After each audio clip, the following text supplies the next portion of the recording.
नमस्कार दोस्तों, स्वागत है आपका हमारे YouTube channel maths by Brajesh.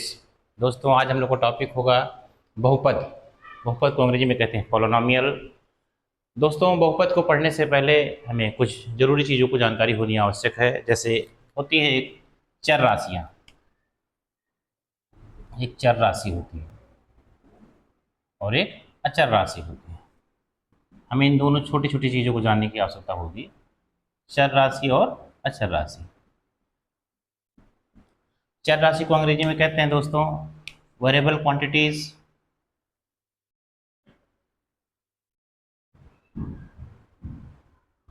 Variable quantity और अचर राशि को कहते हैं हम लोग कांस्टेंट क्वांटिटी।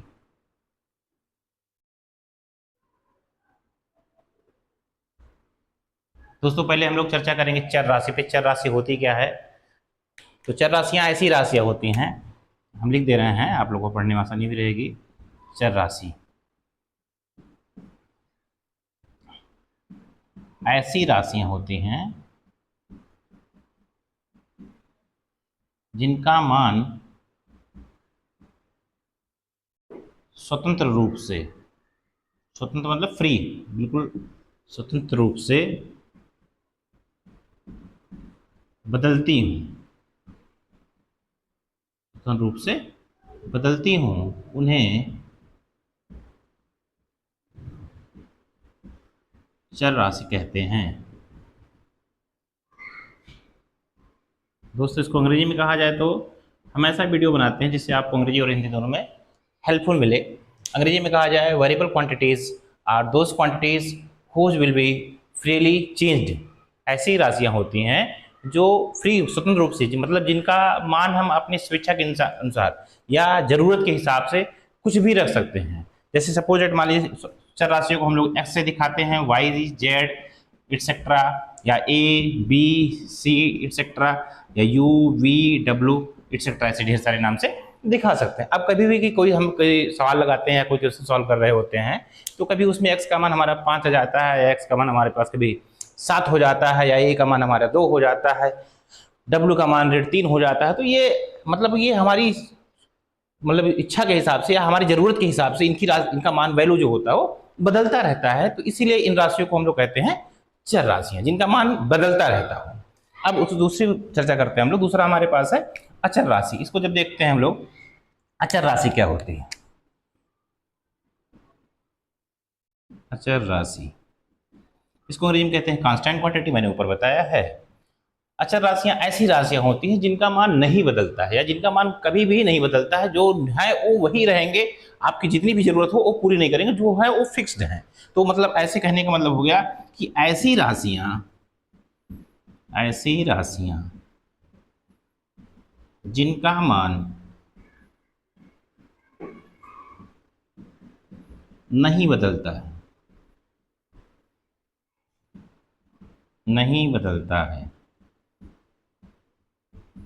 अचर राशि कहलाती है, अचर राशि कहा जाता है। तो अंग्रेजी में कहा जाए those quantities whose value will be fixed, या those quantities whose value cannot be changed, that quantities are known as constant quantities।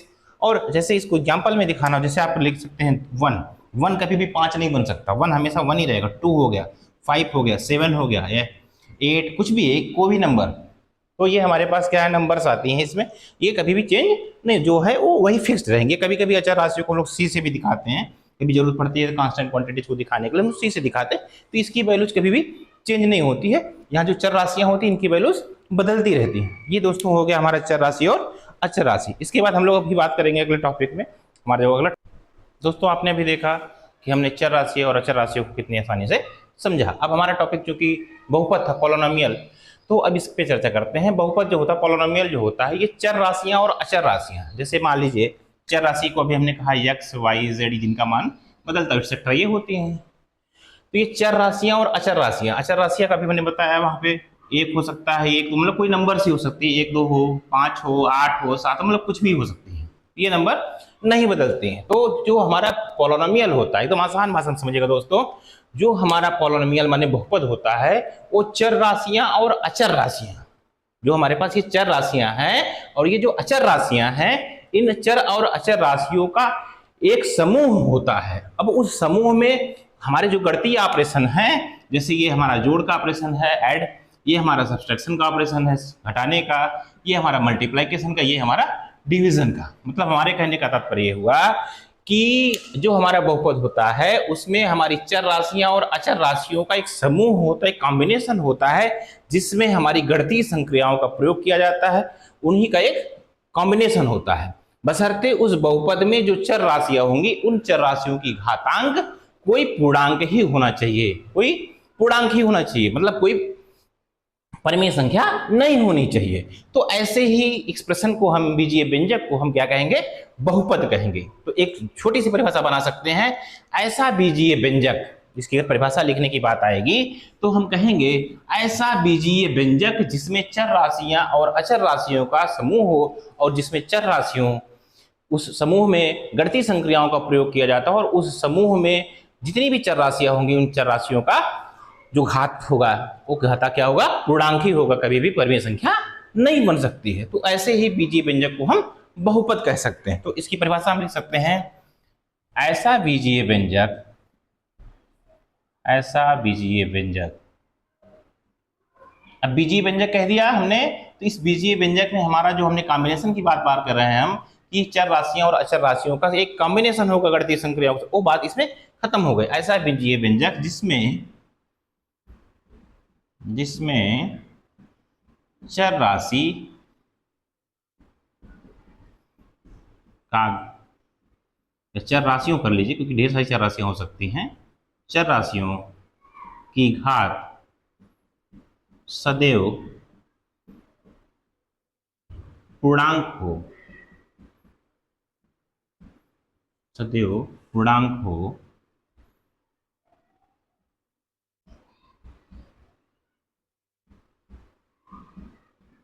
तो ऐसे बीजीय व्यंजक को बीजीय व्यंजक को बहुपद कहते हैं।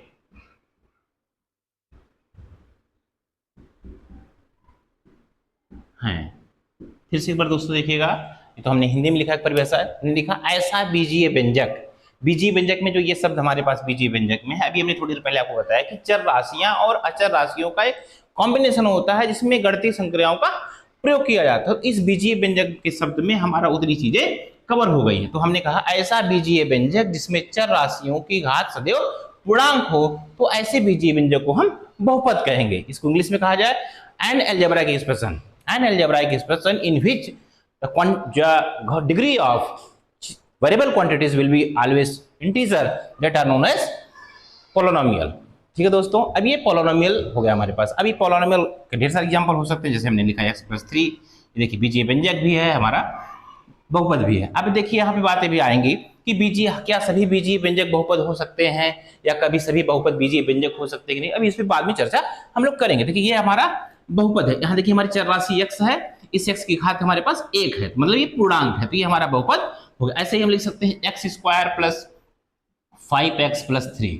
अब देखिए हमारे पास यहाँ चर राशि, हमारे पास एक ही चर राशि का प्रयोग हुआ है, बशर्ते दो घात में है। यहाँ देखिए चर राशि यह x है, यहाँ भी चर राशि x है, तो यहाँ पे इस चर राशि का जो घात है देखिए यहाँ पे 2 है, इस चर राशि का घात यहाँ पे 1 है, तो ये हमारे पास ये भी बहुपद है, तो मतलब इसकी घात देखिए पूर्णांक है। तो ऐसे हम दूसरा लिख सकते हैं u² + 5u + 3yv + w + 6। देखिए हमारे पास यहाँ एक ऐसा बीजीय व्यंजक आया जो कि बहुपद बनने को तैयार बैठा है, जिसमें 3 चर राशियों का प्रयोग हुआ। देखिए u, v और w।